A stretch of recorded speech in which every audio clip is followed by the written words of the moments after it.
امی میں کچھ ہیلپ کروں؟ وہ جب سے آئی تھی طاہرہ نے اسے کسی کام کو ہاتھ تک نہ لگانے دیا تھا۔ ابھی بھی وہ بور ہوتی کچن میں آئی تھی۔ وہ شام کے کھانے کی تیاری کر رہی تھی۔ نہیں بیٹا بس ہو گیا ہے، تم رہنے دو، ویسے بھی کچھ دیر کی بات ہے، پھر تو تم چلی ہی جاؤ گی۔ نظریں چراتے وہ بولی تو آواز میں وہ پہلے والا روب و دبدبا مفقود تھا۔ ہانیہ سمجھ رہی تھی پچھلے ایک ہفتے میں وہ کوئی 1000 بار اس سے معافی مانگ چکی تھی۔ اسے افسوس ہوا تھا ان کی اس حالت پر۔ ان کو دونوں شانوں سے تھام کر اپنی جانب رخ کرتے وہ ان کا ہاتھ تھام چکی تھی۔ امی پلیز اس طرح تو نہ کریں، آپ کو ایسے دیکھ کر مجھے تکلیف ہو رہی ہے، اس میں آپ کا کوئی قصور نہیں ہے، جو ہوا سب نصیب میں ایسے ہی ہونا لکھا تھا، پھر آپ خود کو اذیت دے رہی ہیں۔ اس کی آواز رند گئی تھی۔ اسے ماں کو ہمیشہ مضبوط اور سر اٹھائے ہی دیکھا تھا، اب یہ شکست پائی اسے کسی نشتر کی طرح لگ رہی تھی۔ طاہرہ حیات کی آنکھیں چھلک اٹھیں۔ میرا قصور یہ ہے ہانیہ کہ میں نے زہرہ آپا پر بھروسہ کیا اور انہوں نے میری بہن ہو کر بھی میری اولاد کے لیے اتنا غلط سوچا۔ چلو اگر ابرار نے چھپ چھپا کر سب کیا ہوتا تو میں مان لیتی ان کی غلطی نہیں ہے، مگر وہ تو سب جان کر بھی تمہیں اس سزا میں دھکیل رہی تھی۔ انہیں ایک بار بھی میرا خیال نہیں آیا کیا وہ سالوں پہلے ہوئی خود کے ساتھ زیادتی کا یوں بدلہ لینا چاہ رہی تھی؟ مگر تمہیں کیوں چنا بیٹا؟ تم تو میری بیٹی تھی نا۔ انہیں ایک بار بھی احساس نہیں ہوا کہ ان کی خاطر میں نے کیا کچھ نہیں کیا؟ ہر بار منصور کے سامنے ڈٹ گئی میں، شاذر کو کبھی اپنایا تک نہیں، اور انہوں نے ہی مجھے یہ صلہ دیا۔ ٹوٹی ہاری سی طاہرہ حیات کے دل کا غبار آج باہر نکل ہی آیا تھا۔ وہ رو رہی تھی اور انہیں یوں پسپا ہوئی حالت میں دیکھنا ہانیہ کے لیے مشکل ترین تھا۔ انہیں اپنے گلے لگاتی وہ ان کی پشت کو سہلاتی دلاسا دے رہی تھی۔ اب بس امی پلیز روئیں تو مت، دیکھیں کچھ برا ہوا تو نہیں نا، اللہ پاک نے وقت رہتے سب ٹھیک کر دیا۔ مدھم آواز میں وہ انہیں سمجھا رہی تھی۔ بہت دیر بعد رو کر دل کا بوجھ ہلکا ہوا تو اسے الگ ہوتے پلو سے اپنا چہرہ صاف کیا تھا۔ اللہ کا انصاف دیکھو ہانیہ، اس نے تمہارا مقدر کس کے ساتھ جوڑا، اب میں شاذر کا سامنا کس منہ سے کروں گی بیٹا؟ ساری عمر اسے بے نام و نشان ہونے کا تانا دیتی نہیں ہوں، جس نے اپنے نام کی چادر سے تمہارا کھلا ہوا سر ڈھانپا، اور اب تمہارے حوالے سے جب اس کے روبرو آؤں گی تو کیا کروں گی؟ مجھے کچھ سمجھ ہی نہیں آ رہا۔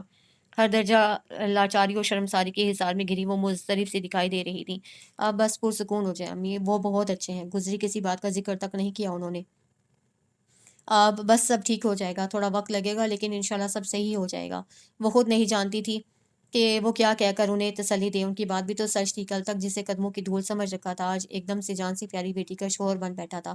اس ناطے اس کی عزت و تکریم بھی بڑھ گئی تھی، جسے اتنے سالوں قبل قابل عزت سرے سے گردانا ہی نہیں تھا۔ جب بھی سامنا ہوا تھا ہمیشہ ذلیل ہی کیا تھا، اور اب اسے ایک نئی حیثیت سے قبول کرنا ان کے لیے دوہری اذیت کا باعث تھا۔ شرمساری تھی جو کہ بڑھتی جا رہی تھی، ندامت تھی جس کا کوئی انت نہ تھا۔ وہ دھاڑے مار مار کر رونا چاہتی تھی، مگر ہانیہ کا پریشان چہرہ انہیں اس کی اجازت نہیں دیتا تھا۔ منہ پر ہاتھ پھیر کر پھیکی سی مسکراہٹ لبوں پر سجائے اسے دیکھ کر سر ہلایا تھا۔ ہانیہ بھی بے دلی سے مسکرا دی۔ مغرب سے کچھ دیر پہلے ہی وہ حیات ولا میں آن موجود تھا۔ منصور حیات ہمیشہ کی طرح اس کے استقبال کے لیے پوش میں کھڑے تھے، گرم جوشی سے اس سے بغل گیر ہوتے اس کا حال احوال پوچھ رہے تھے۔ لاؤنج میں بیٹھے انہیں چند پل ہی گزرے تھے، کچن سے ہانیہ بمائے کولڈ ڈرنک کے برآمد ہوئی تھی۔ اسکائی بلیو کلر کے سادہ سے کرتا شلوار، سر پر اچھے سے جمے دوپٹے میں وہ اس کے سامنے موجود تھی۔ آہستگی سے سلام کرتی اس کی جانب ٹرے بڑھائی تھی۔ سر کے اشارے سے سلام کا جواب دیتا وہ گلاس اٹھا چکا تھا۔ خود وہ ٹرے ٹیبل پر رکھ منصور حیات کے ساتھ بیٹھ گئی تھی۔ کولڈ ڈرنک کا سپ لیتے کہ نکیوں سے شاذر نے اس کو دیکھا تھا۔ اسے دیکھ کر کوئی بھی نہیں کہہ سکتا تھا وہ فقط 8 دن کی بیاہتا ہے، بنا کسی بھی آرائش اور زیبائش کے۔ وہ اسے شادی سے پہلے والی ہانیہ ہی لگی تھی۔ ہاتھوں پر مہندی کے میٹھے میٹھے نقوش دیکھ کر پہلے سے جلا جی اور سلگ اٹھا تھا۔ یہ مہندی بھی تو کسی اور کے نام کی تھی، اور اگر میری جگہ ابرار ہوتا تو بس یہی وہ سوچ تھی جس کے آگے وہ بے بس ہو جایا کرتا تھا۔ اس کا سانس لینا دشوار ہو جایا کرتا تھا۔ لاکھ کوشش کے باوجود وہ خود کو اس زہریلی تلخ حقیقت سے آنکھیں چرانے پر مجبور نہیں کر پاتا تھا۔ اب بھی دل گرفتہ سا ہوتا۔ بمشکل کولڈ ڈرنک ختم کرتے گلاس سینٹرل ٹیبل پر رکھا تھا۔ اس دوران منصور حیات سے ہلکی پھلکی گفتگو بھی رہی تھی، جبکہ ہانیہ بس ایک بھلی سی مسکان کے ساتھ خاموش بیٹھی انہیں سن رہی تھی۔ تبھی طاہرہ حیات وہاں آئی تھی۔ انہیں دیکھ کر وہ ٹھٹکا تھا اور جم تو وہ بھی اپنی جگہ اسے دیکھ کر رہ گئی تھیں۔ اٹھ کر انہیں سلام کیا تھا، جس کا آہستگی سے جواب دیتے وہ وہاں سے گزر کچن کی جانب گئی تھی۔ منصور حیات اور ہانیہ نے بھی ان کو دیکھا تھا، اور شاذر واپس بیٹھتا وہ دنگ رہ گیا تھا۔ یہ وہ طاہرہ چچی تو نہیں تھی جنہیں وہ جانتا تھا، جن کی ذات میں غرور اور رعونت ہوا کرتی تھی، جن کی آنکھیں اسے دیکھ کر شعلے برسانے لگتی تھیں تو زبان سے نکلے طنز کے تیر اس کا سینہ چھلنی کر دیا کرتے تھے۔ آج وہ نادم سے جھکی آنکھیں اور ہونٹوں کا قفل اسے بےقل کر گیا تھا۔ وقت اور حالات انسان کو کیا سے کیا بنا دیتے ہیں۔ وہ گہری سانس بھر کر رہ گیا۔ دل پر پڑا بوجھ کچھ اور سوا ہوا تھا۔ اسے کبھی اتنی تکلیف ان کی نفرت سہتے ہوئے نہیں ہوئی تھی جتنی آج انہیں یوں شکستہ حال دیکھ کر ہو رہی تھی۔ ماحول میں بوجھل سی خاموشی چھا گئی تھی جسے اسی کی آواز نے توڑا تھا۔ چاچو اب اجازت دیں، بہت تھکا ہوا ہوں، گھر جا کر آرام کروں گا۔ مزید وہاں بیٹھنا دشوار ہونے لگا تو وہ بول اٹھا۔ منصور حیات اسے روکنا چاہتے تھے مگر اس کی حالت دیکھ کر واقعی لگتا تھا اسے آرام کی ضرورت ہے۔ ویسے تو میں چاہ رہا تھا کھانا کھا کر ہی تم لوگ جاتے مگر تم تھکے ہوئے لگ رہے ہو اس لیے روکوں گا نہیں۔ ہانیہ بیٹا جاؤ اپنی چیزیں لے آؤ، اسے کہتے ساتھ ہانیہ کو بھی مخاطب کیا تھا۔ میں بیگ لے کر آتی ہوں۔ اس کی طرف دیکھ کر بنا مخاطب کیے کہتی وہ اوپر چلی گئی۔ انہیں چھوڑنے باہر منصور حیات کے ساتھ طاہرہ بھی آئی تھی۔ ہانیہ کو گلے لگایا تھا جبکہ شاذر کو لاکھ کوشش کے باوجود زبان سے اللہ حافظ بھی نہیں کہہ پائی تھی۔ منصور حیات نے دونوں کو خوش دلی سے مل کر رخصت کیا تھا۔ ہانیہ پلیز آپ رہنے دیں، میں خود کر لوں گا۔ اسے اپنی شرٹس پریس کرتے دیکھ کر وہ الجھن زدہ سا اسے روک گیا۔ لیکن کیوں؟ چہرے پر دوستانہ مسکان لیے وہ بنا ہاتھ روکے ایک نظر اس کے خفا سے چہرے پر ڈالتی مصروف سی بول رہی تھی۔ اس کے انداز شاذر کو چونکا رہے تھے۔ کوئی اتنی جلدی کیسے سمجھوتے کی راہ پر یوں آسانی سے چل سکتا ہے؟ شاید نہیں، یقیناً ان کے پاس اور کوئی چارہ نہیں ہوگا اب۔ اسے دیکھتا وہ بیزار ہوا تھا کیونکہ میں اپنے کام خود کرنے کا عادی ہوں۔ وہ جھنجھلاہٹ کا شکار ہونے لگا تھا۔ ہانیہ کا ہاتھ رکا تھا۔ سر اٹھا کر دروازے کے فریم میں کھڑے اس شخص کو دیکھا تھا جو اپنی اس بے رخی کے ساتھ بھی اپنا اپنا سا لگنے لگا تھا۔ لیکن تب آپ اکیلے تھے اس لیے سب خود کرتے تھے مگر اب میں موجود ہوں یہ سب کرنے کے لیے۔ کندھے اچکا کر کہتی وہ پورے اعتماد لگ رہی تھی۔ اپنے لفظوں سے اسے بہت کچھ باور کرانا چاہ رہی تھی جسے اب تک وہ نظر چرا رہا تھا۔ اب بھی وہ لاجواب ہوا تھا، بنا کچھ کہے وہاں سے ہٹ گیا تو ہانیہ ایک گہرا سانس بھر کر رہ گئی۔ وہ پچھلے 10 دن سے اس کے ساتھ رہ رہی تھی، اس سے بات کرنے کی کوشش کرتی تو مختصر سا جواب موصول ہوتا۔ اس کا رویہ بھی لیا دیا سا تھا، اس کی ہر ضرورت کا بنا کہے خیال رکھتا تھا مگر بھولے سے بھی کسی اپنائیت یا بے تکلفی کا اظہار نہیں کرتا تھا۔ گھر میں ایک ملازمہ کا بندوبست بھی کر دیا تھا۔ وہ خود سے اس کے کام کرنے کی کوشش کرتی تھی، اس سے بات بھی جب کبھی کرتی تو پہل خود ہی کرتی تھی مگر وہ تھا کہ اپنے ہول سے باہر آنے کو تیار ہی نہیں تھا۔ وہ اسے یوں جاتا دیکھ کر دل مسوس کر رہ گئی۔ پھر جیسے ہر سوچ ذہن سے جھٹک کر وہ جلدی سے ہاتھ چلاتی، اس کی شرٹس ہینگ کرتی، ان کی وارڈروب میں لٹکایا تھا اور خود کچن کی راہ لی تھی۔ عموماً کھانا ملازمہ ہی بنایا کرتی تھی مگر آج خلاف معمول شاذر گھر جلدی آ گیا تھا تو وہ خود کچھ خاص بنانا چاہتی تھی، پر اسے کھانے میں پسند کیا تھا یہ بھی تو نہیں معلوم تھا۔ کچھ سوچ کر منصور حیات کو کال ملائی تھی۔ السلام علیکم ابو، کیسے ہیں آپ؟ کال ریسیو ہوتے ہی وہ خوشگوار آواز میں بولی تھی۔ وعلیکم السلام میرا بچہ، میں الحمدللہ بالکل ٹھیک، تم کیسی ہو؟ اس کی آواز میں موجود کھنک انہیں سرشار کر گئی تھی۔ میں بھی ٹھیک ہوں ابو، آپ سے ایک کام تھا۔ دراصل میں آج شاذر کی پسند کی کوئی ڈش بنا کر انہیں سرپرائز دینے کا سوچ رہی تھی، پر مجھے تو ان کی پسند کا پتہ ہی نہیں ہے اور اگر ان سے پوچھوں گی تو سرپرائز نہیں رہے گا۔ بے چارگی سے کہتی اسے بات اس انداز میں کی تھی کہ بھولے سے بھی منصور حیات کو ان کے بیچ کے تناؤ کی بھنک تک نہ پڑی تھی، بلکہ وہ تو بیٹی کو اپنی گھر گھرستی میں خوش دیکھ کر پرسکون ہو گئے تھے۔ اس کی بات پر ہلکا سا تبسم اس کے لبوں پر بکھرا۔ تو بیٹا جی، اس میں پریشانی کی کیا بات ہے؟ میں بتاتا ہوں نا صاحبزادے کو کھانے میں کیا پسند ہے۔ انہیں شک بھی نہیں ہوا تھا اور اس کا کام بھی ہو گیا۔ ہانیہ نے سکھ کا سانس لیا اور یوں یہ مسئلہ بھی حل ہوا تھا۔ کچھ دیر اور ان سے بات کرتی وہ کچن میں آئی تھی، ملازمہ کو ہدایت جاری کرتی وہ چابک دستی سے کام کر رہی تھی۔ ٹیبل سجا کر ایک نظر سب دیکھ مطمئن سی وہ وہاں سے اسٹڈی روم کی طرف آئی تھی۔ دروازہ ہلکے سے نوک کرتے ذرا سا سر اندر کیا تھا، وہ آواز پر اسی جانب متوجہ تھا۔ کھانا لگا دیا ہے، آ جائیں کہہ کر بنا اس کے جواب کا انتظار کیے وہ الٹے قدموں واپس ہو لی تھی۔ ٹھیک 5 منٹ بعد وہ ڈائننگ ٹیبل پر موجود تھا۔ کھانا نکالنے کو ہاتھ بڑھاتے دیکھ کر وہ اسے خود اسے سرو کرنے لگی تھی۔ وہ ہونٹ بھیج کر ہاتھ پیچھے کھینچ گیا۔ پالک گوشت اور فروٹ ٹرائفل دیکھ کر اسے حیرت ہوئی تھی اور اس کے چہرے کے تاثرات نے ہانیہ کو مزہ دیا تھا جیسے ساری محنت وصول ہو گئی ہو۔ آج میں نے خود کھانا بنایا ہے، اس نے مسکرا کر جیسے خاص طور پر بتایا تھا۔ شاذر نے آنکھیں اٹھا کر اسے دیکھا تھا اور اگلے ہی لمحے وہ بے تاثر چہرے کے ساتھ کھانے میں مشغول ہو گیا تھا۔ ہانیہ ہاتھ روکے اسے دیکھ رہی تھی، دل کے کسی کونے میں یہ خواہش انگڑائی لے رہی تھی شاید وہ اب تعریف کرے گا مگر اسے سر جھکا کر کھاتے دیکھ اس کا دل بھجا تھا۔ شاذر نے ذرا کی ذرا اس کی جانب دیکھا تھا، وہ ابھی تک ایسے ہی بیٹھی تھی۔ آپ بھی شروع کیجیے ہانیہ، نرم سی آواز میں اسے کہتا وہ واپس اپنی پلیٹ پر جھک گیا تھا۔ اس کے لہجے میں اس کے لیے خیال تھا مگر اپنائیت کا احساس نڈار۔ ہانیہ بے دلی سے اپنی پلیٹ میں سالن نکالنے لگی تھی۔ کھانا کھا کر بنا کچھ کہے وہ وہاں سے چلا گیا تھا۔ اسے یوں جاتا دیکھ اسے دکھ ہوا تھا پر اگلے ہی لمحے اسے خود کو تسلی دی تھی، فی الحال اس کے لیے یہی کافی تھا کہ اس کے ہاتھ کا بنا کھانا اسے اس قدر رغبت سے کھایا تھا۔ کوئی بات نہیں جناب، دیکھتے ہیں آپ کی بے رخی کی یہ دیوار کب تک ہمارے درمیان حائل رہتی ہے۔ اتنی آسانی سے ہار ماننے والی تو میں بھی نہیں۔ مسکراتے ہوئے اب وہ دل جمے سے کھانے میں مصروف ہو گئی تھی۔ صبح آفس کی تیاری کرتے وقت وہاں موجود رہتی تھی، اس کی لاکھ نہ کرنے کے باوجود وہ اس کی تیاری میں مدد کرواتی تھی اور وہ صرف اسے روکتا رہ جاتا۔ اس وقت بھی یہی ہو رہا تھا جب اچانک ہی وہ اپنا ٹیمپر لوز کر گیا۔ Stop it Haniya, it's enough now. اسے اپنے شوز اٹھاتا دیکھ کر اس کے ضبط کا پیمانہ چھلک اٹھا تھا۔ ہانیہ اس دھاڑ پر جہاں کی تہاں کھڑی رہ گئی۔ آپ کو ایک بات کی آپ کو ایک بات کی کہی بات سمجھ کیوں نہیں آتی؟ منع کر رہا ہوں نا میں آپ کو سب کرنے سے، اب کی بار میں آپ کو آخری بار سمجھا رہا ہوں، میرا کوئی بھی کام کرنے کی آپ کو ضرورت نہیں ہے۔ سرد و سپاٹ سی آواز میں وہ بولتا، اس کے ہاتھ سے جھپٹنے کے انداز میں اپنے شوز لیے تھے۔ ہانیہ بے یقین نظروں سے اس کا یہ جارحانہ انداز ملاحظہ کر رہی تھی، جو اس کے لیے بالکل ناشنا تھا۔ اس کی سہمی ہوئی آنکھوں میں نمی کی تہ اتری تھی، جس سے نظریں چراتے وہ سورج سے ننگے پاؤں ہی جوتے ہاتھ میں اٹھائے باہر نکل گیا تھا۔ اس کے جانے کے بعد اس کا سکتہ ٹوٹا تھا، جس کے ساتھ آنکھ سے ایک موتی ٹوٹ کر گال پر لڑکتا چلا گیا۔ وہ بیڈ پر بیٹھتی چلی گئی، آنکھوں سے آنسو متواتر بہہ رہے تھے۔ وہ کمزور نہیں تھی، مگر اس شخص کی بے رخی اسے آہستہ آہستہ توڑ رہی تھی۔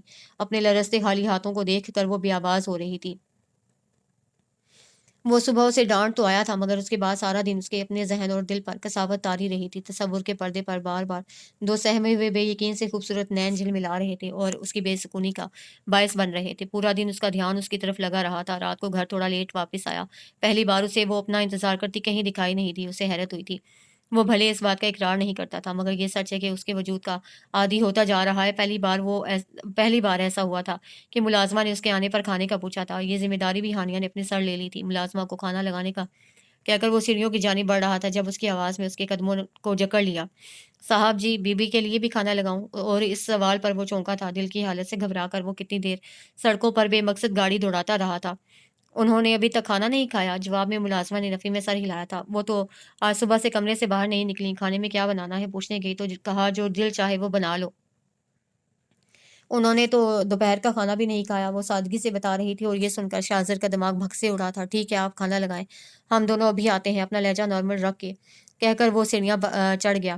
تیز قدموں سے چلتے ہوئے وہ اپنے کمرے تک آیا تھا۔ دروازہ کھول کر جو ہی اندر قدم رکھا، سامنے صوفے پر اس کو پرسکون انداز میں بیٹھی کسی کتاب کے مطالعے میں مگن نظر آئی تھی۔ اس کے آنے کا معلوم ہونے کے باوجود نہ تو اسے سر اٹھایا تھا اور نہ ہی ہمیشہ کی طرح اس پر سلامتی بھیجی تھی، یعنی کہ ناراضگی کا کھلم کھلا اظہار کیا گیا تھا۔ اور شاہزر جو کبھی اس کی توجہ پر نالاں ہوتا تھا، اب اس کی یہ بے تنائی بھی برداشت نہیں ہو رہی تھی۔ ہانیہ، کیا تماشا ہے؟ آپ کیوں جان بوجھ کر مجھے تنگ کر رہی ہیں؟ اس کے سر پر پہنچ کر وہ زچ ہوا کہہ رہا تھا۔ جواب میں نہ تو اس نے اس کی جانب نگاہ کی تھی اور نہ ہی منہ سے کچھ بولا تھا۔ ہنوز سر جھکائے نگاہیں اپنے ہاتھ میں پکڑی کتاب پر مرکوز کیے رکھی تھی، جیسے اس کے علاوہ وہاں کوئی اور موجود ہی نہ ہو۔ میں آپ سے بات کر رہا ہوں۔ اس کی توجہ اپنی طرف نہ ہوتے دیکھ کر وہ اس کے ہاتھ سے کتاب جھپٹ چکا تھا، جس پر ہانیہ نے حیران ہو کر نگاہ اوپر کی تھی۔ ضبط کے مارے سرخ پڑے چہرے پر تنے ہوئے نقوش لیے وہ اسے گھور رہا تھا۔ ایک پل کے لیے تو اس کے تاثرات دیکھتے ہوئے وہ ڈری تھی، لیکن پھر اگلے ہی پل اس اپنے ازلی اعتماد کے ساتھ گویا ہوئی۔ آپ اب کیا کیا ہے میں نے؟ حیران ہوتی نہ سمجھی کے عالم میں وہ بولی تو کچھ پلوں کے لیے وہ اسے بس دیکھتا رہ گیا، پھر خود پر قابو پاتے ایک گہرا سانس لیا۔ کھانا کیوں نہیں کھایا؟ بڑے تحمل سے ٹھہر کر پوچھا گیا، دھڑکتے دل پر قابو پاتے۔ بظاہر اس نے پرسکون سی اٹھی تھی، دونوں بازو سینے پر باندھے، اس کے مقابل اس کی آنکھوں میں آنکھیں ڈال کر کھڑی تھی۔ میری مرضی؟ جس طرح میں آپ کے کسی کام میں دخل اندازی کی مرتکب نہیں ہو سکتی، بالکل اسی طرح آپ بھی میرے کسی عمل کے لیے مجھ سے باز پرس نہیں کر سکتے۔ بے خوفی سے ایک ایک لفظ آرام آرام سے ادا کرتی اپنی بات مکمل کر کے وہ اس کے پاس سے گزر کر آگے بڑھنا چاہتی تھی۔ جب اس کے بازو کو دبوچ کر اسے واپس پہلی پوزیشن پر کھڑا کرتا، وہ اپنی ساحر آنکھیں اس کے چہرے پر گاڑ گیا تھا۔ اس کا معمول سے تیز ہوا تنفس ہانیہ کے پیشانی سے ٹکرا رہا تھا۔ وہ بالکل اس کے قریب کھڑا تھا، یہاں تک کہ وہ اس کے لباس سے اٹھتی پرفیوم کی مہک کو بھی اپنے ارد گرد حصار بناتا وہ محسوس کر رہی تھی۔ تو اب آپ مجھے یوں ایموشنلی بلیک میل کریں گی؟ شاید طنز کر رہا تھا۔ اس کی آنکھوں سے پھوٹتی شعلہ بار شعائیں اس کے چہرے پر پھیلی سرخی کا باعث بن رہی تھیں۔ غصے میں اسے اس وقت اپنی پوزیشن کا بھی احساس نہیں ہوا تھا، مگر ہانیہ کے لیے اس کی اس درجہ قربت پر اس وقت سانس لینا بھی دشوار ہو رہا تھا۔ تجا کہ اس کی کسی بات کا جواب دیتی، نظریں آپ شرم کے بار سے جھکتی اس شرٹ کے اوپری دو کھلے بٹنوں سے جھانکتے سینے کے عین درمیان کالے تل پر اٹک گئی تھیں۔ اسے یوں خاموشی سے اپنا نچلا لب کاٹتے دیکھ کر اس کا غصہ ذرا ٹھنڈا پڑا تھا۔ اس کا ہاتھ پکڑ کر کھینچنے کے انداز میں وہ اسے اپنے ساتھ لے کر نیچے آیا تھا۔ اب کی بار ہانیہ نے بھی کوئی مزاحمت نہیں دکھائی تھی، وہ چپ چاپ آرام سے اس کے ساتھ کھینچی چلی آئی۔ ملازمہ کو دیکھ کر شاہزر نے اس کا ہاتھ چھوڑا تھا، جو کھانا ٹیبل پر جا کر انہیں کی آمد کی منتظر تھی۔ ٹھیک ہے، اب آپ جا سکتی ہیں، اس کے کہتے ہی وہ وہاں سے چلی گئی تو کچن میں جا کر سنک میں ہی ہاتھ دھو کر وہ واپس آیا تھا اور ڈائننگ ٹیبل پر بیٹھا۔ اب شرافت سے بیٹھ جائیں۔ وہ ہنوز سر جھکائے اپنے ہاتھ کے ناخنوں پر انگوٹھا پھیرتے کھڑی تھی، اس کی آواز پر واقعی شرافت کا مظاہرہ کرتے بیٹھ گئی۔ شاہزر نے پہلے اس کی پلیٹ میں سالن ڈالا تھا، اب خود کھانے کا تردد کریں گی یا نوالے بنا کر بھی میں ہی کھلاؤں؟ چہرے پر ہلکی سی مسکان لیے وہ کہہ رہا تھا، اور یہ صبح سے لے کر اب تک اس کے چہرے پر سجی پہلی مسکان تھی۔ ہانیہ اسے دیکھتی سر پٹا کر اپنی پلیٹ پر جھکی تھی۔ پچھلے 15 منٹ میں وہ جس ضرورت کا مظاہرہ کر چکا تھا، کچھ بعید بھی نہ تھا کہ وہ اپنے کہے پر عمل کر جاتا۔ وہ اس کے اس درجہ فرما برداری پر شاہزر کو ہنسی تو بہت آئی، مگر وہ ضبط کر گیا۔ کھانے کے دوران دونوں میں کسی قسم کی بات چیت بھی نہیں ہوئی تھی۔ کھانا کھا کر وہ اٹھا تھا، جاتے جاتے ایک لمحے کے لیے اس کے پاس رکا جو اب برتن سمیٹ رہی تھی۔ فارغ ہو کر ایک کپ کافی بنا دیجیے گا، میں اسٹڈی میں ہوں۔ اس کی پشت کو اس نے خوشی بھری حیرت سے دیکھا تھا۔ اپنی اس پہلی کامیابی پر وہ مسرور سی جلدی ہاتھ چلانے لگی تھی۔ بدلے بدلے میرے سرکار نظر آتے ہیں، بے اختیار اس کے منہ سے نکلا تھا، اور پھر اپنی اس بات پر وہ خود ہی ہنس پڑی۔ اس ہنسی کی جلد رنگ نے اس گھر کے دور و دیوار کو بھی مسرور کیا تھا جو ایک عرصے سے خوشیوں بھری ساعتوں سے محروم رہے تھے۔ شاہزر کا برتھ ڈے تھا۔ منصور حیات نے صبح صبح اسے کال کی تھی۔ ہانیہ کو بھی کچھ دن پہلے ہی اس کی ID کارڈ دے کر معلوم ہوا تھا، اور تب سے وہ بے صبری سے انتظار کر رہی تھی اس دن کا۔ ابھی 2 دن پہلے امی کے ساتھ مارکیٹ گئی تھی تو اس کے لیے ریسٹ واچ بھی گفٹ کے طور پر خریدی تھی۔ وہ آج خاص اہتمام کرنا چاہ رہی تھی۔ پہلے اس نے سوچا تھا امی ابو اور وجدان کو بلا کر چھوٹی سی پارٹی ہی رکھ لے، پھر خود ہی یہ ارادہ ترک کر دیا تھا، نہ جانے اسے یہ بات اچھی لگے نہ لگے۔ گو مگو سی کیفیت میں بالآخر اس نے ڈیسائیڈ کیا تھا وہ خود اکیلے ہی اسے چھوٹا سا سرپرائز دے گی۔ کیک اس نے خود بیک کیا تھا، اس کی پسند کا ڈنر بھی خود ریڈی کرتی۔ وہ بریانی کو دم پر ملازمہ کو ہدایت جاری کرتی خود تیار ہونے گئی تھی۔ شاہزر کی شام میں کال آئی تھی وہ تھوڑا لیٹ آئے گا، اور یہ بھی اس کے لیے اچھا ہو گیا تھا۔ پہلی بار وہ اتنے دل سے تیار ہوئی تھی۔ لائٹ سا میک اپ کیے، بالوں کو سمیٹ کر ایک کندھے پر ڈالے، دوسرے کندھے پر جمع دوپٹہ وہ نیوی بلو ایمبرائڈرڈ کرتے اور وائٹ کیپری میں بہت پیاری لگ رہی تھی۔ نیچے آ کر ملازمہ کو اس کے کوارٹر میں روانہ کرتے گھر کا اندرونی دروازہ بغیر لاک کے چھوڑے، ٹیبل پر گلاب کی پتیوں کے درمیان سجا کیک اور ٹیبل کے اطراف دیے کی شکل کی جلتی کینڈلز ماحول کو فسوں خیز بنا رہی تھیں۔ سب دیکھ کر مطمئن ہوتی وہ دروازے کے پاس چکر کاٹ رہی تھی۔ اس کی گاڑی کا مخصوص ہارن بجا تھا۔ ہانیہ نے جھٹ سے لاؤنج کی لائٹس آف کی تھیں اور خود موبائل کی اسکرین روشن کرتی ٹیبل تک آئی تھی۔ اب وہ دھڑکتے دل کے ساتھ بس اس کی آمد کے منتظر تھی۔ کچھ ہی پلوں میں دروازہ کھلا تھا، باہر جلتی لائٹس سے روشنی کی مدھم سی لکیر اندر پڑی تھی۔ گپ اندھیرا دیکھ اسے تعجب ہوا تھا۔ آگے بڑھ کر دیوار پر ہاتھ مارتے لائٹس روشن کی تھی۔ ماحول یکدم روشنی میں نہا گیا تھا اور شاہزر کی آنکھیں بھی چندھیا گئی تھیں۔ Happy birthday to you. Haniya کی پرجوش خوبصورت سی آواز پر وہ چونکا تھا۔ سامنے کا منظر دیکھ وہ ورطہ حیرت میں ڈوبا کھڑا تھا۔ سجی سوری سی ہانیہ اور یہ سب اہتمام ایک خواب جیسا ہی تو تھا۔ وہ اسے دیکھ کر مسکرا رہی تھی اور اس کا دل اس کے گلابی ہونٹوں میں کھلتی مسکان میں ہی کہیں ڈول کر رہ گیا تھا۔ ایک ٹرانس کسی کیفیت میں وہ آگے بڑھا تھا۔ ان پرشوق آنکھوں میں کہیں جذبے موزن تھے۔ وہ یکدم معمول سے زیادہ روشن ہوئی آنکھیں بہت عقیدت سے اس کے سبھی چہرے کا طواف کر رہی تھیں۔ اس کی نظروں کا ارتکاز ہانیہ کے ہونٹوں پر شرمگی سی مسکان دوڑا گیا تھا۔ اس کی آنکھیں ان کانچ سے چمکتے نینوں کی تاب نہ لاتے جھکی تھیں، اور یہ منظر کتنا روح پرور تھا کوئی شاہزر حیات کے دل سے پوچھتا۔ یہ خواب ہے تو بہت جان لیوا ہے، اور اگر حقیقت ہے تو انتہائی خوبصورت۔ اس کی کھوئی کھوئی سی گھمبیر آواز بھاری اور دلکش لہجہ ہانیہ کو گلنار کر گیا تھا۔ ان آرزوں کے نیچے مومی کندیلیں روشن ہوتی انہیں اور دلکش بنا رہی تھی۔ شاہزر مبہوت سا اسے دیکھ رہا تھا۔ کتنے ہی لمحے طلسم کی قید میں گزرتے چلے گئے تھے۔ کیک کاٹے ہانیہ کو اس بولتی خاموشی سے گھبراہٹ ہوئی تھی۔ بے اختیار وہ مدھم آواز میں بول اٹھی تھی، اور لمحوں کا وہ فسوں چناک سے ٹوٹا تھا۔ شاہزر جیسے کسی خواب کسی کیفیت سے بیدار ہوا تھا۔ وہ چونک کر اس کے چہرے پر سے نظریں ہٹا گیا۔ چہرے پر کچھ دیر پہلے کی نرمی تلخی میں بدل گئی تھی۔ یہ سب کرنے کی کیا ضرورت تھی؟ مجھے عادت نہیں ہے ان سب چونچلوں کی۔ اس کی آواز یکلخت سپاٹ و سرد سی ہوئی تھی۔ ہانیہ اس کے بدلے انداز و آواز پر پریشان سی اسے تکنے لگی۔ میں تو بس ایسے ہی۔ اس کے انداز کی قطعیت سے گھبرا کر وہ منمنائی، تھینکس، آپ نے اتنا سب کیا، پر آئندہ کچھ بھی کرنے کا تردد مت کریے گا۔ اس کے دلکش سجے سورے سراپے پر سے نظریں ہٹاتا وہ دل کے اندر مچلتے فطری جذبات کے شور سے گھبراتا ہوا دو ٹوک انداز میں بول رہا تھا۔ ہانیہ کو خفت نے آن گھیرا۔ میں کھانا کھا کر آیا ہوں، آپ کھا لیجیے گا، میرا سر درد کر رہا ہے، آرام کروں گا، پلیز ڈسٹرب مت کریے گا، روکھے سے لہجے میں بولتا وہ لمبے لمبے ڈگ بھرتا زینے چڑھتا چلا گیا۔ پیچھے ہانیہ حیرت و صدمے کے ملے جلے احساسات کے زیر اثر اسے گردن موڑ کر دیکھتی رہ گئی تھی۔ وہ جب بھی اس کی جانب ایک قدم بڑھاتی تھی وہ 10 قدم کی مزید دوری بڑھا لیتا تھا، اور یہ کھیل اب اسے تھکاتا ہوا پسپا کرتا جا رہا تھا۔ سامنے سجی ٹیبل اپنی بے وقتی پر ویسے کی ویسے سجی رہ گئی تھی۔ ان کینڈلز کی مدھم پڑتی روشنی بھی افسردہ سی معلوم ہوتی تھی۔ اس سے پہر اچانک کی موسم خوشگوار ہو گیا تھا۔ کالے بادلوں نے نیلے آسمان پر ڈیرے جمائے تھے۔ وہ بھی معمول کی نسبت جلدی آفس سے واپس آ گیا تھا۔ گھر میں گونجتی ہانیہ کی پرمسرت ہنسی نے اس کا استقبال کیا تھا۔ لاؤنج میں براجمان وجدان کو دیکھ کر اس کی خوشی کی وجہ بھی معلوم ہو گئی تھی۔ اسے آتا دیکھ وجدان اٹھا تھا۔ ہانیہ کے مسکراتے لب بھی سمٹ گئے تھے۔ شاہزر کی نگاہیں اسی کے چہرے پر تھیں۔ انسانی فطرت ہے، جب دل پر بدگمانی کی تہ جمی ہو تو سامنے والے کی عام سی باتوں کو بھی خاص رنگ دے دیا جاتا ہے۔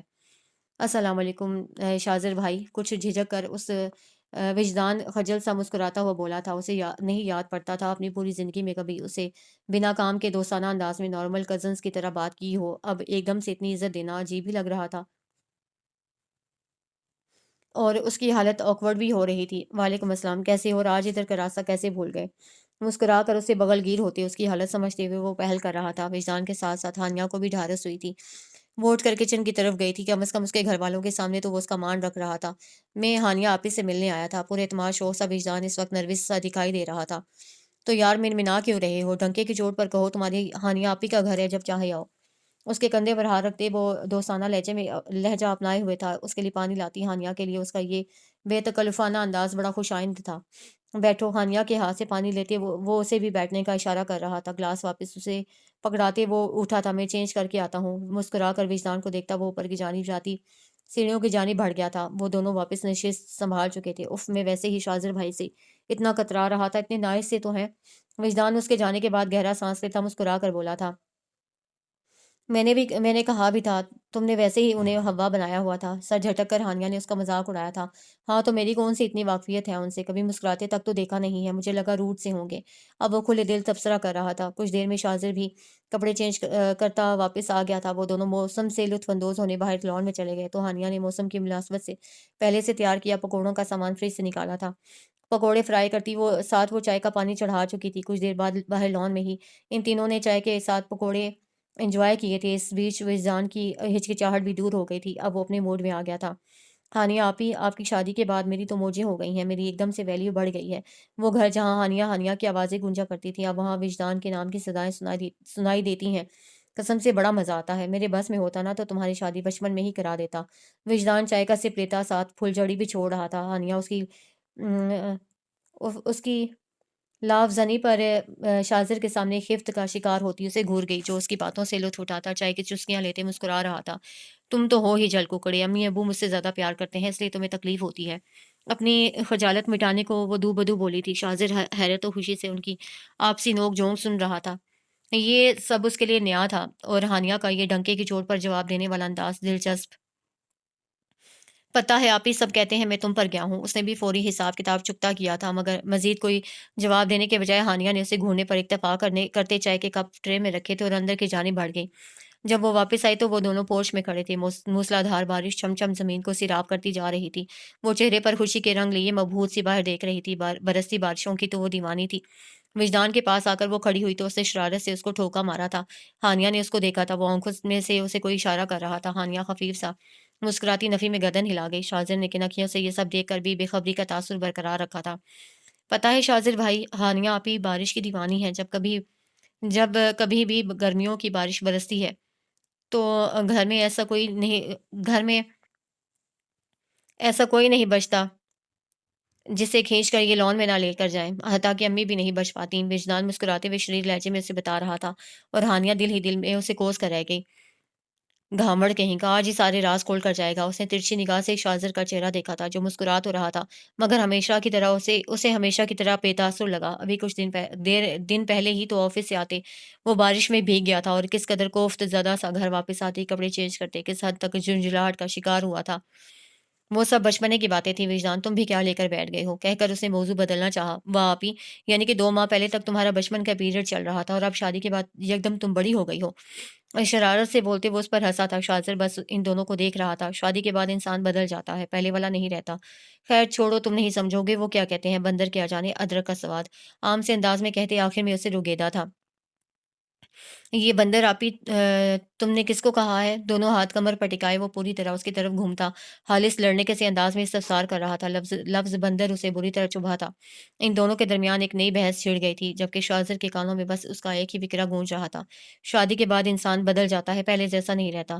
ایک دم ہر چیز سے دل اچاٹ ہوا تھا۔ ٹھیک کہا ہانیہ منصور حیات، شادی کے بعد انسان بدل جاتا ہے اور اس صورت تو لازمی بدل جاتا ہے جب جیون ساتھی ہی من و منشا کے خلاف ہو۔ اور تم کیوں بارش میرے ساتھ انجوائے کرنے لگی؟ وہ تو تم اپنوں کے ساتھ کرتی تھی اور میں تو سرے سے تمہارا اپنا ہی نہیں۔ تلخی سے سوچتا وہ ان دونوں پر سے نظریں ہٹائے۔ اب باہر برسی بارش کو دیکھتے اندر ہی اندر اپنی خود ساتھ غلط فہمی کی آگ میں لمحہ لمحہ سلگ رہا تھا. اسے چند قدموں کی دوری پر کھڑی ہانیہ اس کے دل کی کیفیت سے یکسر انجان تھی. ہانیہ اسے پکارتا ہوا وہ کمرے میں داخل ہوا تھا جو بیڈ پر بیٹھی کپڑے طے کرنے میں مصروف تھی. پکار پر سر اٹھا کر اسے دیکھا تھا جو اب اجلت میں وارڈروب کے اوپر سے چھوٹا سفری بیگ اتار رہا تھا. کل میں کسی کام سے 2 دن کے لیے بہاولپور جا رہا ہوں. آپ صبح تیار رہیے گا. آپ کو چاچو کی طرف ڈراپ کرتا جاؤں گا. اسے مطلع کرتے وہ بیگ اسی کے پاس بیڈ پر رکھے خود وارڈروب کھولے کپڑے نکال رہا تھا. ہانیہ نے اس کی پشت کو دیکھا تھا. کچھ کہنے کے لیے لب کھولے تھے پھر ارادہ ترک کر دیا. پچھلے کچھ دنوں سے وہ پریشان لگ رہا تھا. اس نے 1-2 بار پوچھا بھی مگر وہ ٹال گیا تھا. اس نے بھی چپ سادھ لی. طے شدہ کپڑے اٹھا کر وارڈروب میں رکھے تھے. تب تک وہ بیگ تیار کر چکا تھا. موبائل کی بھی بجی تھی. وہ کال ریسیو کرتا باہر نکل گیا تھا. ہانیہ نے واش روم جا کر وضو کیا تھا. وہ نماز کی نیت باندھے کھڑی تھی. جب وہ لوٹا تھا چینج کرتا اپنی جانب آ کر لیٹ گیا تھا. دعا مانگ کر وہ اٹھی تھی. جائے نماز سمیٹ کر گردن کے آگے سے دوپٹہ ڈھیلا کیا تھا. بستر پر وہ سیدھا لیٹا ہوا تھا. اس کا ساکت وجود بنا کسی جنبش کے پڑا تھا. آہستگی سے اس تک آ کر اس کے وجود پر پھونک ماری تھی. محبت بھی عجیب جذبہ ہے. سامنے والے کی بے نیازی کبھی کبھار اسے اور بڑھاتی چلی جاتی ہے. ہانیہ کے ساتھ بھی کچھ ایسا ہی ہوا تھا. اس کے دل کے کوڑے کاغذ پر شاذر حیات کا نام جلی حروف سے لکھا گیا تھا جسے اب اس کی بے اعتنائی بھی مٹا نہیں پا رہی تھی. وہ مریض محبت بنتی جا رہی تھی اور مرض تھا جو ہر روز بڑھتا جا رہا تھا. مگر یہ بھی سچ تھا ہانیہ شاذر حیات کو میٹھا سا درد لیے یہ مرض جی جان سے پیارا تھا. لائٹس بند کرتی دوسری جانب آ کر وہ لیٹی تھی. کمرے میں سائڈ لیمپ کی دھیمی پیلی سی روشنی پھیلی تھی. ہانیہ نے اس کے چہرے کا نیم رخ اس کی طرف کروٹ لیتے بہت غور سے دیکھا تھا. وہ سوتے بھی بے چین لگا تھا. کوئی تو پریشانی تھی مگر کیا وہ سمجھنے سے قاصر تھی. وہ سو گیا تھا اسی یقین کے ساتھ. اسے ہاتھ بڑھا کر بے اختیار اس کے ماتھے پر بکھرے بالوں کو سمیٹا تھا. پھر اس کے ہاتھ اس کے بالوں میں ٹھہر گیا تھا. اس کی نرم انگلیاں اب آہستہ آہستہ اس کے بالوں میں چل رہی تھیں. مجھے نہیں پتا آپ کو کیا بات پریشان کر رہی ہے شاذر مگر مجھے آپ کو یوں دیکھ کر بالکل اچھا نہیں لگ رہا. بہت سنا تھا نکاح کے بولوں میں بڑی طاقت ہوتی ہے پر اب جب خود کو دیکھتی ہوں تو اس بات پر یقین سا ہونے لگتا ہے. مگر ایسا کیوں ہوتا ہے؟ یہ جذبہ صرف ایک ہی انسان کو اپنی لپیٹ میں لیتا ہے. کیا ایسا نہیں ہو سکتا دونوں پر ایک سا اثر انداز ہو؟ کاش میرے اور آپ کے معاملے میں ایسا کچھ ہو جائے. آپ اچھا نہیں کر رہے میرے ساتھ. خود تو بنا پوچھے پورے کے پورے دل پر قابض ہو بیٹھے ہیں اور میں جو آپ کے دل کے در پر آس کا دیا جلائے درواہ ہونے کے انتظار میں بیٹھی ہوں. وہاں نہ جانے ایسا کون سا زنگ آلود کفل ڈال رکھا ہے جو میری لا کوشش پر بھی کھلنے میں نہیں میں آ ہی نہیں رہا. اب اتنے سنگ دل تو مت بنے. ابو تو کہتے ہیں آپ کا دل انتہا کا نرم ہے. پھر میرے لیے کیوں سیسا پلائی دیوار بن بیٹھے ہیں؟ وہ دل کی زبان نے اسے گلا کر رہی تھی. محبت بھرا شکوہ جو فی الحال زبان سے کرنے کا حق وہ اسے دے نہیں رہا تھا. اس کا ہاتھ ابھی بھی اس کے بالوں میں سرک رہا تھا اور وہ جو کچی سی نیند میں اس کی انگلیوں کا مسحور کن روح افزا لمس پا کر جاگ گیا تھا مگر اپنے سونے کا تاثر قائم رکھے پڑا رہا تھا. یک دم ہلکا پھلکا سا ہو گیا تھا. ذہنی اور جذباتی طور پر وہ جس کیفیت کا شکار تھا وہاں کسی اپنے کی اپنائیت کی شدت سے طلب ہو رہی تھی اور وہی احساس اسے ہانیہ کی اس وقت کی قربت نے بخشا تھا اور بے اختیار ہوا تھا.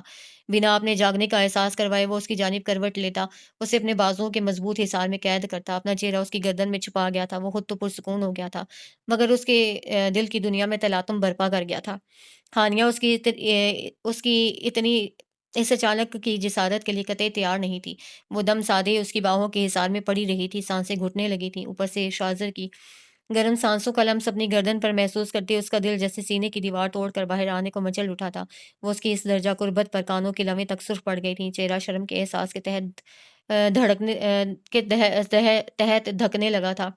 کچھ پل یوں ہی گزرے تھے مگر پھر اسے سوتا جان کر اسے ہتھیلی سے ماتھے پر چمکتے شبنم کے قطرے صاف کیے تھے. خود کو کمپوز کرتے وہ سونے کی کوشش کرنے لگی تھی مگر نیند کی دیوی آج مہربان ہونے کو آ ہی نہیں رہی تھی. مگر ساتھ لیٹے وجود کی نیند بڑی گہری اور پرسکون تھی. نہ جانے رات کے کس پل اس کی آنکھ لگی تھی. آج اس کی زندگی کا سب سے بڑا دن تھا. وہ ایک چھوٹا سا دارالامان تھا جس کے ہیڈ آفس میں وہ اس وقت بیٹھا تھا. وہاں سے ایک خاتون کی میت میں وہ نکلا تھا اور مطلوبہ کمرے کی جانب بڑھتے اس کا رنگ ہر گزرتے پل کے ساتھ زرد پڑ رہا تھا. اس وقت وہ انتہا کا بے چین و مضطر لگ رہا تھا. دل کی غیر ہوتی حالت پر قابو پاتے وہ ایک کمرے میں داخل ہوا تھا جہاں ایک خاتون دروازے کی جانب پشت کیے بستر جھاڑنے میں مصروف تھی. مہر اپنے نام کی پکار پر وہ پلٹی تھیں اور شاذر کو اپنے قدم بے جان ہوتے محسوس ہوئے تھے. اس کی آنکھیں پانیوں سے بھری تھیں. ضبط کی آخری حدوں کو چھوتا وہ ہونٹ بھینچے کھڑا تھا. وقت کی دھول نے ان کی شبیہ کو دھندلا کیا تھا مگر پھر بھی وہ انہیں پہچان چکا تھا. تم سے کوئی ملنے آیا ہے؟ وارڈن نے اطلاع دی تھی اور پیچھے کھڑے وجود کو دیکھ کر آنکھیں تو ان کی بھی ساکت ہوئی تھیں. تیمور حیات سے حد درجہ مشابہت پر اسے راہ چلتا بھی پہچان لیتا تھا. یہ تو پھر اس کی سگی ماں تھیں. اس کی آنکھیں چھلکی تھیں. شاذر مہر حیات کے لب پھڑ پھڑائے تھے اور وہ بھاگ کر ان کی آغوش میں سمایا تھا. وارڈن موقع کی نزاکت جان کر چپکے سے باہر نکل گئی تھیں۔ وہ رو رہا تھا اور آنکھیں تو مہر حیات کی بھی متواتر بہ رہی تھیں۔ وہ ان کے کندھے میں منہ چھپائے ان کے گرد مضبوط حصار بنائے ہوئے تھے، جیسے ذرا سا ڈھیلا چھوڑنے پر ان کے پھر سے کھو جانے کا خدشہ ہو، اور وہ اس کے لمبے چوڑے وجود کو اپنی نحیف بازوؤں میں سمونے کی ناکام کوشش کر رہی تھیں۔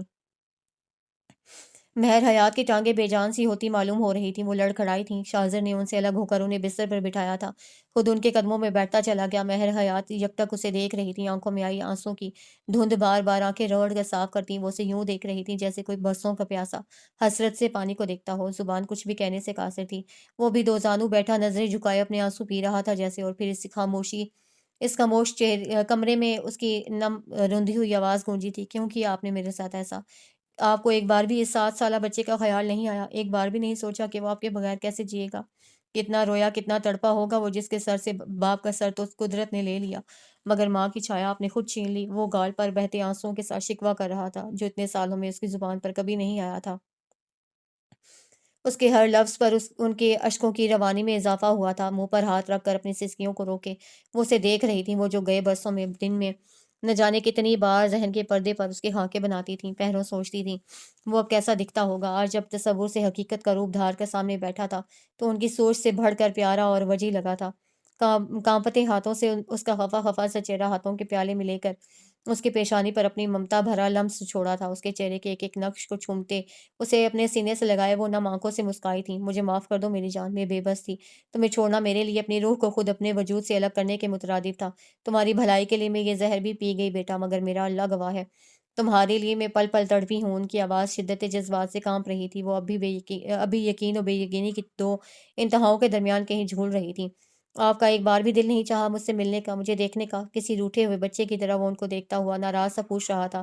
میں چاہ کر بھی ایسا نہیں کر سکتی تھی، بد نصیبی میرے ساتھ ساتھ تمہارا دامن بھی تھام لیتی جو مجھے کسی صورت منظور نہیں تھا، اور پھر دل کو تسلی بھی تو تھی، چاہے کچھ بھی ہو جائے منصور بھائی تم پر آنچ نہیں آنے دیں گے۔ ان کا چہرہ صاف کرتے اس کا گال سہلایا تھا، وہ ان کے دونوں گھٹنوں پر ہاتھ رکھے بیٹھا تھا، ان کے قریب وہ اسے چھو کر محسوس کر رہی تھی۔ اتنے سالوں بعد یہ ان کے لیے کسی معجزے سے کم تو نہیں تھا جو ایسی کوئی آس بھی اپنے دل میں نہ رکھے ہوئے تھی۔ مگر اب تو چلیں گے نا آپ میرے ساتھ؟ میں آپ کو لینے آیا ہوں۔ ان کا اپنے گال پر رکھا ہاتھ اپنے ہاتھوں میں لے کر عقیدت سے چومتا وہ ذرا سا مسکرایا تھا۔ وہ بنا بولے اسے دیکھے گئیں، جو ذرا رک کر پھر سے گویا ہوا تھا۔ جب آپ گئی تھیں تب میں چھوٹا تھا، کمزور تھا، آپ کو روک نہیں پایا، مگر اب آپ کا بیٹا بڑا ہو گیا ہے ماما۔ وہ آپ وہ آپ کی ڈھال بن جائے گا، میں ہر ایک سے ٹکرا جاؤں گا، بس آپ میرے ساتھ چلیں ایک بار۔ ان کا نم چہرہ صاف کرتا وہ انہیں مسکرانے پر مجبور کر گیا تھا۔ وہ بنا بنایا تیمور حیات تھا، صرف شکل و شباہت میں ہی نہیں، عزم و حوصلے میں بھی باپ کا پرتو تھا۔ ان کا دل بھج سا گیا۔ تمہیں دیکھ لیا ہے میرے لیے بس اتنا ہی کافی ہے شاہزر، تمہارے ساتھ جا کر میں تمہارے لیے کوئی نئی مصیبت کھڑی نہیں کرنا چاہتی بیٹا۔ میں ایک بار پھر سے دھتکار دی جاؤں گی، کہتے ہوئے ان کی آواز میں کہیں سلگتے غم گریہ اوزار تھے۔ مجھے کسی کی پرواہ نہیں ہے ماما، اور نہ ہی آپ کو ہونی چاہیے۔ اتنی سزا بنا جرم کے کاٹ کر بھی دل نہیں بھرا آپ کا؟ پلیز مزید نہ خود کو تکلیف دیں اور نہ مجھے اذیت کا شکار کریں، میرے لیے بس آپ اہم ہیں۔ کسی کو زیادہ مسئلہ ہوا تو میں آپ کو لے کر کسی اور ملک چلا جاؤں گا، مگر آپ کو لیے بغیر یہاں سے نہیں ہلوں گا۔ وہ اٹل انداز میں کہتا ضد پر اتر آیا تھا۔ مہر نے دیکھا تھا ان آنکھوں میں بیک وقت کچھ پانے کی خوشی کے ساتھ کھو جانے کا خدشہ بھی ہلکورے لے رہا تھا۔ بہت آس سے وہ ان کے جواب کا منتظر تھا۔ انہوں نے اس بات میں سر ہلایا تھا اور وہ خوشی کے مارے پرجوش سا ان سے لپٹ گیا تھا۔ پھر وہاں بہت سی نم آنکھوں نے یہ منظر دیکھا تھا۔ وہ اپنی ماں کو لے کر خوشی سے دمکتے چہرے کے ساتھ وہاں سے نکلا تھا۔ وہ ایسی جگہ تھی جہاں بہت سے بیٹے اپنی بوڑھی لاچار ماؤں کو سمجھ بوجھ کر چھوڑ جایا کرتے تھے۔ ایسے میں کوئی بہت چاہ سے اپنی جنت وہاں سے لے کر جاتا۔ بہت سے دلوں کو ایک میٹھی سی خوشی سے ہمکنار کر رہا تھا۔ وہ انہیں لے کر سیدھا گھر آیا تھا۔ گھر آ کر اس نے منصور حیات کو کال کی تھی، مگر بتایا پھر بھی کچھ نہ تھا۔ وہ ہانیہ کو لے کر پہنچے تھے اور سامنے مہر حیات کو دیکھ کر وہ دونوں ششدر رہ گئے تھے۔ شاہزر ان کے روبرو آن کھڑا ہوا تھا۔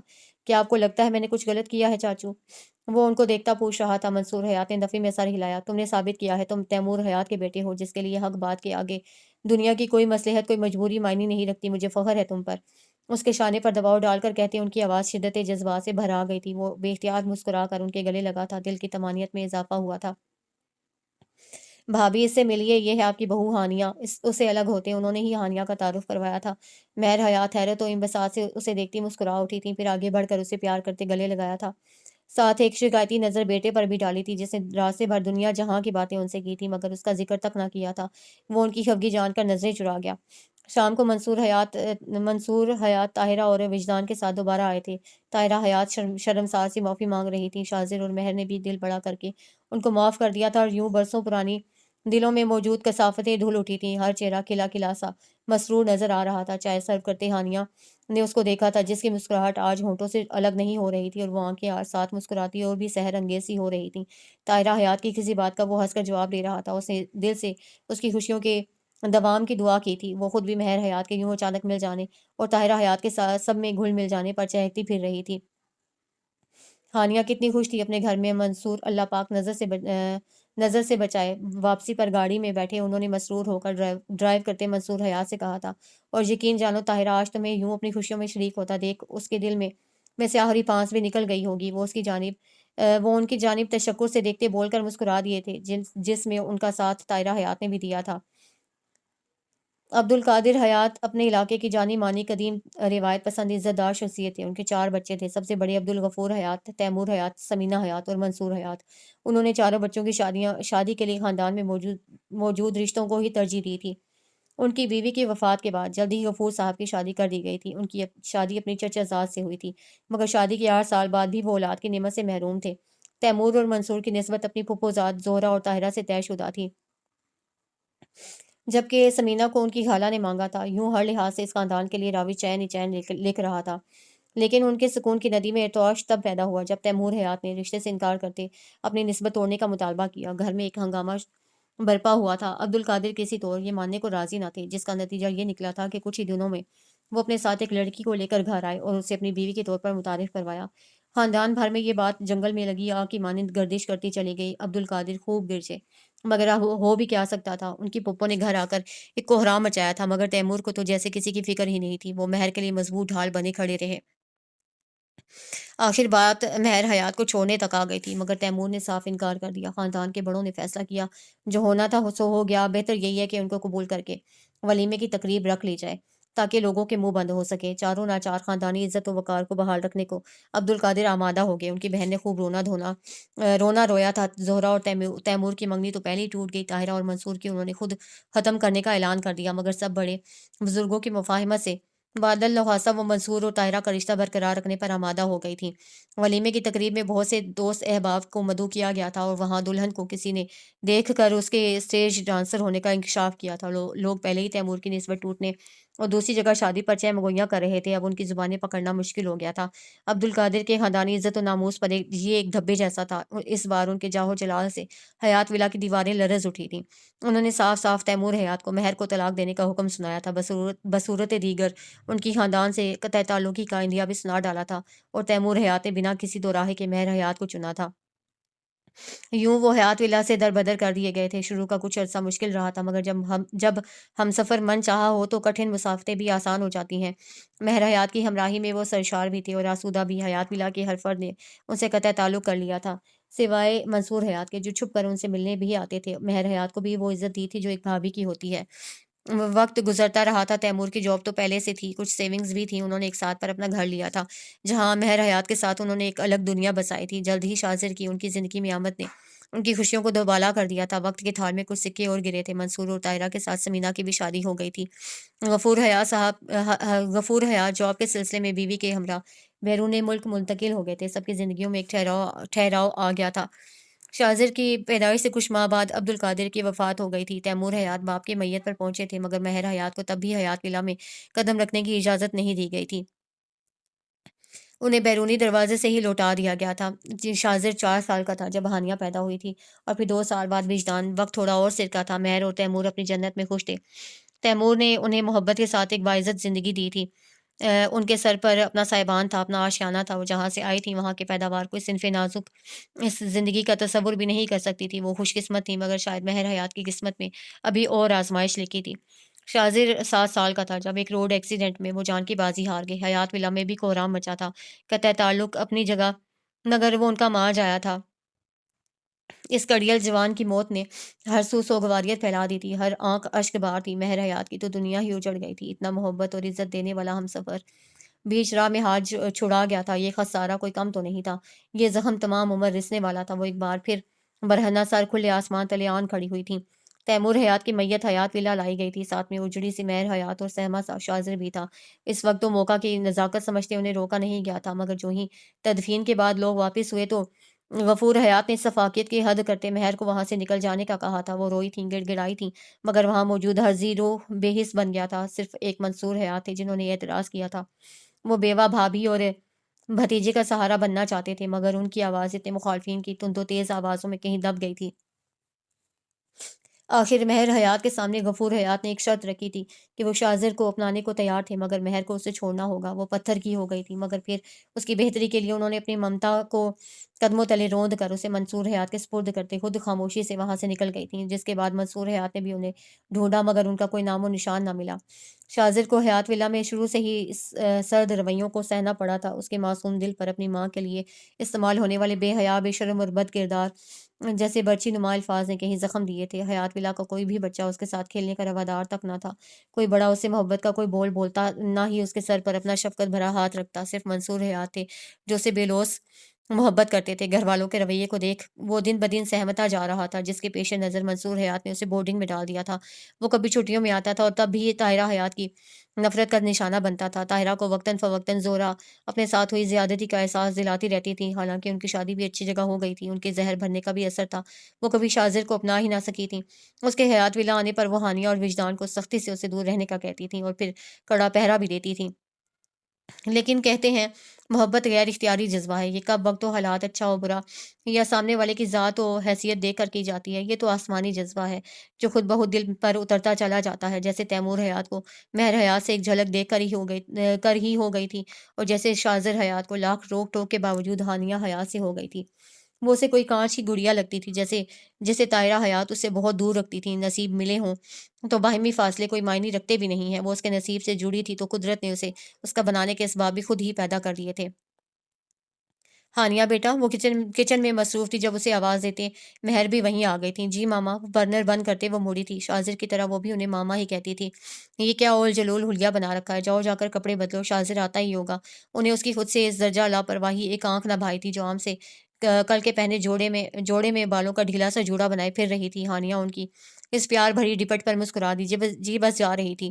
بیٹا تھوڑا سجا سورا کرو، ماشاءاللہ سے نو بیاہتا ہو، مگر تمہیں دیکھ کر یوں لگتا ہے جیسے سالوں بیت گئے ہوں شادی کو۔ عورت کو چاہیے شوہر جب گھر آئے تو تھوڑا اہتمام کر لے، اس سے طبیعت پر اچھا تاثر پڑتا ہے۔ خالص ماؤں والے انداز میں نرمی سے وہ اسے سمجھا رہی تھی۔ ہانیہ بس سر ہلا گئی، اس کا جی چاہا تھا کہہ دے جس کے لیے تیار ہونے کا کہہ رہی ہیں اسے اس سب کی چاہ ہی نہیں، مگر وہ چپ رہی تھی۔ جاؤ اب، ابھی تھوڑی دیر میں وہ آتا ہوگا، شاباش جلدی کرو، اسے پیار سے پچکار کر وہ خود سلاد بنانے بیٹھ گئی تھی۔ ہانیہ بھاری ہوئے دل کے ساتھ وہاں سے نکلتی کمرے کی جانب گئی تھی۔ پچھلے کچھ دنوں سے طبیعت پر کسل مندی سی طاری ہوئی تھی۔ اسے لگا تھا سب ٹھیک ہو گیا ہے تو شاذر کے رویے میں بھی کچھ بدلاؤ آئے گا، مگر وہ غلط تھی۔ وہ اب بھی ویسا ہی کٹھور اور بے حس تھا۔ کہیں نہ کہیں اب اس کی ہمت بھی جواب دینے لگی تھی۔ اس پتھر سے سر پھوڑنے میں اس کے اپنے احساسات بری طرح مجروح ہوئے تھے۔ کبھی کبھی اس کا جی چاہتا تھا وہ اسے خوب لڑے، اسے اگر یہ تعلق منظور نہیں تھا تو صاف منع کر دیتا، کون سا کوئی قیامت آ جاتی۔ یوں اسے الجھا کیوں رکھا تھا؟ شاور لے کر اس نے بلیک سوٹ زیب تن کیا تھا جس کے گلے پر دھاگے کی کڑھائی ہوئی تھی۔ بالوں میں نمی اب بھی باقی تھی، انہیں کھلا چھوڑا تو پوری کمر اس گھنی آبشار سے ڈھک گئی تھی۔ آنکھوں میں کاجل کی دھار ڈالی گئی تھی اور اتنی اسی تیاری پر ہی وہ نکھری نکھری سی لگنے لگی تھی۔ جس وقت وہ آیا تھا وہ لاؤنج میں بیٹھی میگزین کی ورق گردانی کر رہی تھی۔ آج کل وہ جلدی واپس آ جاتا تھا۔ السلام علیکم، صوفے پر بیٹھتا وہ اس پر گہری نظر ڈال گیا تھا۔ وعلیکم السلام۔ میگزین سینٹرل ٹیبل پر رکھتے وہ اس کی نظروں کے ارتکاز پر جزبز ہوتی اٹھ کھڑی ہوئی تھی۔ میں آپ کے لیے پانی لاتی ہوں۔ منظر سے ہٹنے کے لیے وہ بولی تھی، اس کی گہری بولتی آنکھیں اب بھی اس پر جمی ہوئی تھی۔ وہ آگے بڑھی تھی، پھر رک سی گئی۔ وہ مڑی تھی اور ان نینوں میں حیرت کا جہاں آباد ہوا تھا۔ صوفے کی پشت سے ٹیک لگائے وہ نیم دراز آرام دہ حالت میں بیٹھا ہوا تھا۔ اس کی حیرت کا باعث اس کی انگلیوں کے پوروں میں دبا اس کے دوپٹے کا کونا تھا۔ کہیں جا رہی ہیں آپ؟ جذبے لٹاتی آنکھیں اور اس پر اس کا بھاری لب و لہجہ، اس کا دل دھڑکا تھا، مگر اس کی بات کا مطلب سمجھتے وہ پیچ و تاب کھا کر رہ گئی۔ شرمندگی کا شدید احساس جاگا تھا۔ ایک جھٹکے سے اس کے ہاتھ سے دوپٹہ جھٹک کر آزاد کرواتی وہ پہلی بار اسے تلخ کلامی پر اتر آئی تھی۔ جی نہیں، ماما نے کہا تھا تیار ہونے کو، بنا کسی لگی لپٹی کے اکھڑے سے انداز میں کہا تھا، چہرے پر خفگی نمایاں تھی۔ تبھی میں کہوں آج یہ انقلاب کیسے آ گیا؟ وہ طنز پر اتر آیا تھا۔ وہ تو سادگی میں اس کے دل پر قیامت ڈھاتی تھی، سچ صبر کر تو ہوش اڑانے کے در پہ تھی، اور اپنے دل کے بدلے تیور اسے خوفزدہ کر رہے تھے، جس کا غصہ بھی ہانیہ پر نکل رہا تھا۔ اس کی بات پر وہ کچھ سخت کہنا چاہ رہی تھی، مگر مہر کی آمد پر چپ کر گئی۔ اس سے سلام دعا کے بعد وہ ہانیہ کی طرف متوجہ ہوئی تھی۔